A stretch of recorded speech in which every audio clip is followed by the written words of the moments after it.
wood aren't up to any good. They just chirping everywhere. Actually, I should explain about this song. I played here for the first time, I think it was 2011. I was on tour with Peter Stamfel, a wonderful elderly folk gentleman from New York City who I've had the honor of doing a few tours with over the years. And Stamfel is an expert in old fiddle tunes. And once in a while he'll say to me, Jeffrey, there's this great old fiddle tune, why don't you write words for it? So I've almost forgotten now that this next song is actually an old fiddle tune that Stamfel played for me, and he was like, write some words for this. So this melody is based on, well, it's like a, you know how folk music goes, it's like a game of telephone. This is my version of Peter Stamfel's version of some kind of old fiddle tune melody. Perhaps somebody in the audience, somebody in the audience might be the original composer of this melody, so I'm glad I gave credit, since many of these things originate in England. I don't know. Stamfel would know more about the deep evolutionary background of this melody.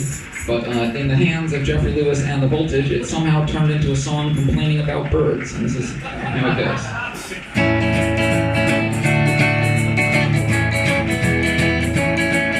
All the birdies in the wood aren't up to any good. They just chirping every way as if they have all day.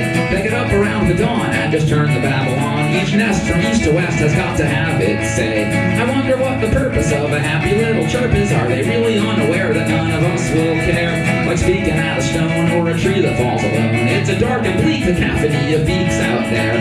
If I lived in a tree, or if I could flap a wing, I think that I would be a rather quiet thing. I think that it's absurd that every loudmouthed bird seems determined to be heard to get the final word. The birdies up above never learned the value of keeping quiet just to listen. They don't think of all they're missing. They talk over each other, every kid and dad and mother. They think dissonance is pleasant, but they don't know it isn't. No rhyming, no rhythm, it's abysmal their condition. Vocalize with all their power like they're in a private shower. But they're in public spaces that they share with other races. But if weather's good, forget it, they'll never shut their feathered faces. From species to genus, from kingdom to phylum. When you hear them try to sing, it's like a lunatic asylum. Disrupting nice surroundings with their shouting up and down. They make 1,000 truly clueless noises, and this is the sound.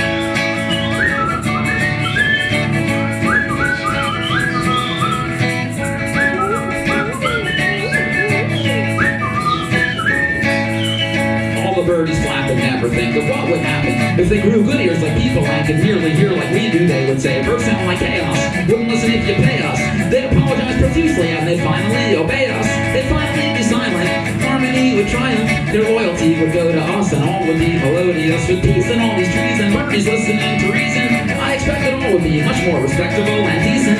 But they're insubordinate and they keep on rocking it. They don't stick a cork in it, they won't stick a sock in it. Like oil with a match in it all keeps on catching. And here's all we'll hear if they all keep on hatching.